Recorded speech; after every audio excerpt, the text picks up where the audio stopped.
제가 1년 동안 20kg를 찌웠다 빼는 컨텐츠를 진행하면서 가장 많이 받은 질문이 폭식 대처법을 알려달라는 얘기인데, 솔직히 이건 너무 간단합니다.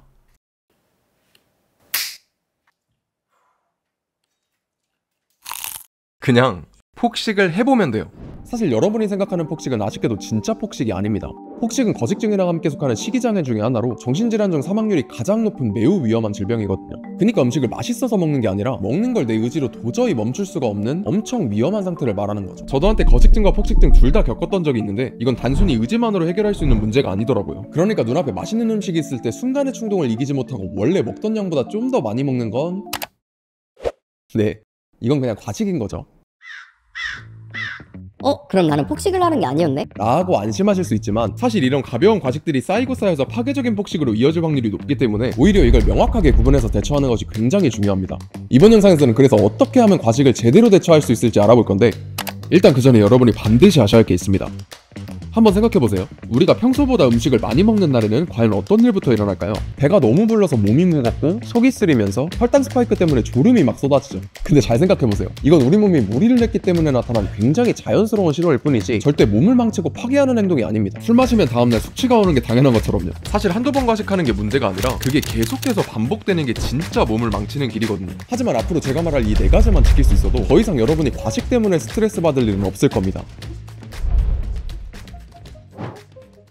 자, 한번 생각해보세요. 보디빌더가 아닌 이상 사실 우리는 살면서 과식이라는 걸 절대 완벽하게 피할 수가 없습니다. 외식만 하더라도 내가 원치 않는 상황에서 어쩔 수 없이 맛있는 음식들과 맞닥뜨릴 수밖에 없는 상황이 생기거든요. 그럴 때 내 의지도 아닌 상황에서 이걸 억지로 참으려고 하면 반드시 부작용이 생길 수밖에 없습니다. 저도 술자리에서 음식을 거의 안 먹거나 아예 굶어버린 적도 많은데 결국 이런 것들이 쌓이고 쌓여서 폭식증이 되더라고요. 그러니까 우리는 과식을 완벽하게 통제할 수 없다는 걸 오히려 인정하고 과식을 대처하기 위해 과식을 해봐야 됩니다.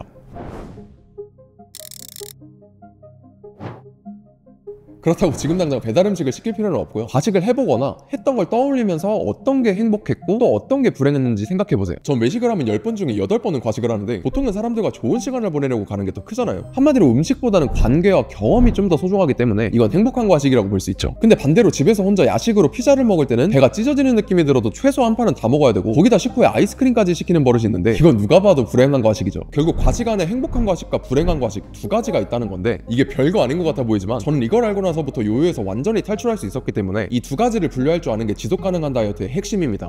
근데 과식이라는 게 사실 이것만으로는 구분하기 애매한 상황들도 정말 많은데 그럴 때 이 저울질 대처법만 올바르게 할 줄 알아도 여러분은 정말 그 어떤 상황에서도 지속 가능하게 다이어트를 하실 수 있을 겁니다. 방법은 정말 간단해요. 과식하기 전에 스스로에게 물어보는 겁니다. 행복할까 아니면 불행할까? 이게 무슨 말이냐면 먹는 동안 느낄 행복과 그 다음에 느낄 불행을 미리 비교하라는 거죠. 식당에서 미친듯이 음식을 먹으면 먹을 때는 잠깐 행복하지만 먹고 나선 속이 불편하고 기분이 다운되잖아요. 그럼 이건 행복하기보다 불행한 거에 좀 더 가까운 거거든요. 솔직히 과식은 이렇게 불행한 경우가 훨씬 많은데 그렇다고 해서 양을 확 줄여버린다거나 아예 먹지 말라는 게 절대 아니고요. 진짜 딱 한순간만이라도 먹기 전에 내가 이 음식을 좀 더 행복하게 즐기려면 어떻게 해야 할지 고민해보자는 겁니다. 전 뷔페를 가도 밥이나 디저트는 거의 안 먹고 야채랑 고기 위주로 먹는데 그렇게 하니까 같은 양을 먹어도 먹고 나서 불쾌하지가 않더라고요. 근데 사실 보면 그냥 탄수화물 좀 줄이고 단백질만 높인 거라 솔직히 이걸 모르는 사람은 또 거의 없거든요. 그래서 이게 뭔가 단순하면서도 어려운 건데 그 해답이 바로 4번째에 있습니다. 우리가 다이어트 할 때 흔히들 뭐 아침은 굶어라, 디저트 먹지 마라라는 말만 듣고 따라해서 다이어트에 성공하신 분 있나요? 제 생각엔 별로 없을 겁니다. 사람마다 정말 너무 다르거든요. 하루에 유일한 날이 디저트 한 조각인 사람한테 건강에 안 좋으니까 절대 먹지 마 라고 강요하면 시간이 지나고 반드시 폭발할 수밖에 없습니다. 결국 내 식습관은 내가 제일 잘 알기 때문에 그 어떤 혁신적인 다이어트 방법이 있더라도 절대 나한테 완벽하게 맞을 수 없는 거죠. 저도 유튜브에서 고구마랑 닭가슴살만 먹으라길래 4개월 동안 매일 먹고 20kg 정도를 억지로 뺐었는데 바디 프로필이라는 목표가 끝나니까 피자 2판을 먹고도 만족을 못해서 토하고 먹고를 반복했거든요. 결국 인생에서 가장 건강해 보이는 사진을 남길 수 있었지만 또 인생에서 가장 나약한 몸과 정신 상태도 같이 얻었던 거죠. 그렇게 요요로 15kg나 찌고 나서 깨달았습니다. 먹는 걸 억지로 참고 끊어내는 것보다 먹는 걸 즐기는 방법을 실패를 통해서 스스로가 배워야 한다는 걸요. 인터넷에 나오는 다이어트 꿀팁들은 수백 수천 개의 요리 레시피 중 하나일 뿐이기 때문에 그걸 무작정 믿고 따라하는 것보다 참고는 하되 직접 만들어보고 실패도 해가면서 나만의 요리를 만들어 나가는 게 진짜 지속 가능한 다이어트의 핵심인 겁니다. 마지막으로 영상을 끝까지 봐주신 분들을 위해 저만의 과식 대처법을 만들었으니까 구독 한 번만 눌러주시고 고정 댓글 확인해주시면 감사하겠습니다. 옴백이었습니다. 감사합니다.